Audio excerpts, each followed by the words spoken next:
Shalom kasih Kristus, mari tetap melekat dalam Tuhan melalui renungan hari ini. Doa dan harapan saya, Tuhan senantiasa menjaga dan melindungi kita semua. Kiranya firman Tuhan hari ini melepaskan segala belenggu-belenggu dosa yang mengikat kita. Mari kita berdoa.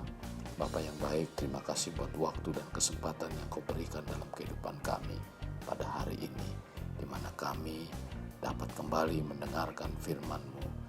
Biarlah firman yang disampaikan sungguh memberikan keimanan kami semakin kuat di dalam Engkau, sehingga kami mampu melepaskan segala belenggu-belenggu dan ikatan-ikatan dosa yang merintangi kehidupan kami, Tuhan.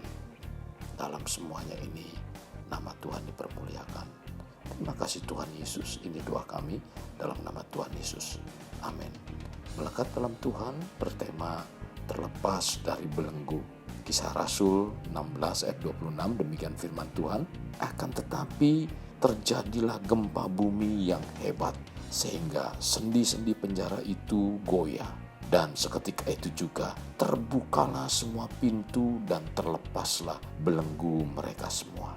Kasih Kristus, ayat yang baru kita dengar adalah penggalan dari kisah Paulus dan Silas saat dipenjara di kota Filipi, waktu mereka melakukan pelayanan di kota tersebut.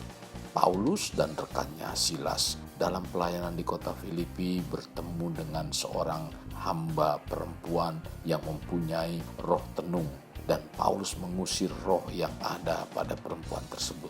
Tuan-tuan perempuan itu marah karena penghasilan mereka lenyap. Sebab dari tenungan yang dilakukan perempuan itu, tuannya mendapatkan penghasilan yang besar.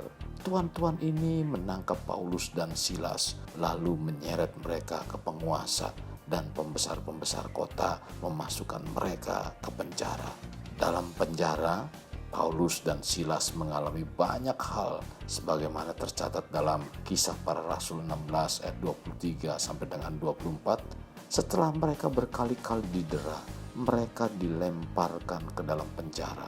Kepala penjara diperintahkan untuk menjaga mereka dengan sungguh-sungguh sesuai dengan perintah itu. Kepala penjara memasukkan mereka ke ruang penjara yang paling tengah dan membelenggu kaki mereka dalam pasungan yang kuat.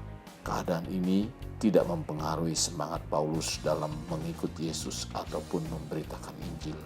Kasih Kristus, mungkin dalam kehidupan sehari-hari kita banyak sekali belenggu dosa maupun masalah yang mengikat kita. Bahkan hidup kita seperti terpenjara sehingga kita merasa tidak sanggup lagi berbuat apa-apa. Kesempatan tidak muncul, pengharapan lenyap ditelan oleh keadaan, kondisi fisik tidak mendukung. Sepertinya menghadapi jalan buntu. Keadaan seperti ini ditambah lagi dengan orang-orang di sekeliling yang membenci. Keuangan selalu kekurangan. Rumah tangga maupun keluarga yang selalu bermasalah. Teman pelayanan sering tidak cocok dan bertentangan dengan kita. Kasih Kristus, keadaan apapun, masalah yang terjadi tidak boleh menghalangi kita untuk tetap setia di dalam Tuhan. Jangan sampai kondisi tersebut dapat membelenggu bahkan memenjarakan hidup kita sehingga tidak dapat berbuat maksimal bagi kemuliaan nama Tuhan. Sudah saatnya kita membuka diri kita untuk dikoreksi dan izinkan Tuhan menata agar kita hidup berjalan menurut rencana Tuhan. Siapapun orangnya, kondisi seperti ini bisa saja mengeluh dan bersungut-sungut. Tetapi yang kita lihat dari sikap Paulus, justru segala sesuatu yang keluar dari mulutnya hal-hal positif. Dia tahu bahwa pikiran dan positif akan membawa dia kepada kemenangan. Dalam Filipi 4 ayat 8 mengatakan, jadi akhirnya saudara-saudara, semua yang benar, semua yang mulia, semua yang adil, semua yang suci, semua yang manis, semua yang sedap didengar, semua yang disebut kebajikan dan patut dipuji, pikirkan semuanya itu. Keadaan apapun, jangan membuat kita bersungut-sungut. Mengenai hal ini, Tuhan memberikan contoh peristiwa bangsa Israel yang bersungut-sungut atas keadaan yang mereka alami. Sebagian dari bangsa Israel yang bersungut-sungut itu tidak dapat masuk ke dalam tanah perjanjian, tercatat dalam Bilangan 14 ayat 27 sampai dengan 30. Ketika kita berpikir negatif, menggerutu, mengomel, atau mengeluh, kita sedang meronta, ingin keluar untuk melepaskan diri dari proses, di mana lewat proses tersebut ada berkat yang sudah tersedia menjadi bagian kita. Mari kita senantiasa berpikir positif dalam keadaan seburuk apapun yang kita alami. Jangan sampai membelenggu kita. Kasih Kristus melihat penderitaan yang dialami Paulus tidak membuat dirinya berhenti untuk mengenal Tuhan. Setiap penderitaan dan penganiayaan yang dialami membuat Paulus lebih mengenal Allah dalam Yesus Kristus. Paulus tahu bahwa pengenalan akan Tuhan merupakan suatu hal yang melebihi segalanya, dan itu merupakan suatu harta yang begitu berharga, yang jauh lebih bernilai dibandingkan segala apapun di dunia.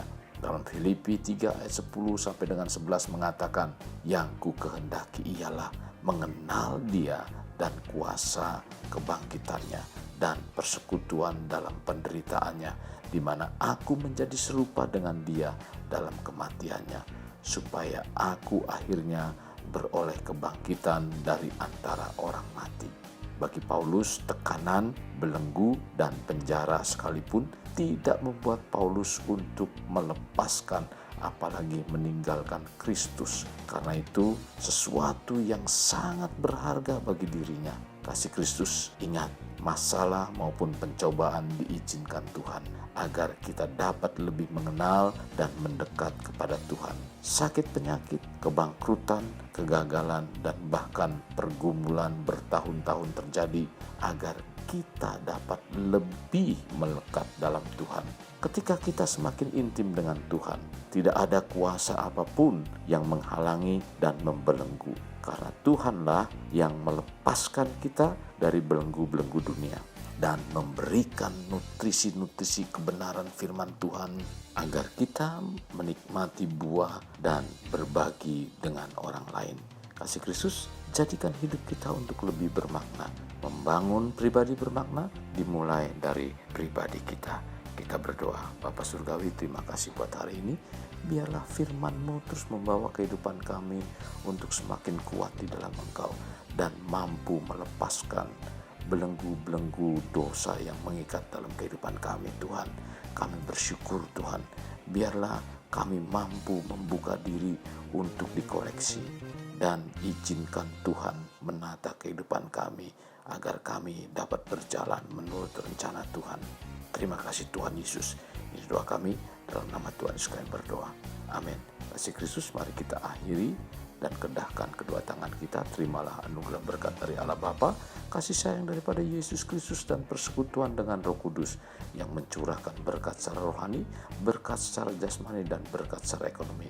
Di mana berkat Abraham, berkat Ishak, berkat Yakub dicurahkan dan dilimpahkan dari saat sekarang sampai Maranatha tiba dalam nama Tuhan Yesus. Amin. Sampai jumpa di renungan berikutnya. Tuhan Yesus memberkati. Jangan lupa like dan subscribe.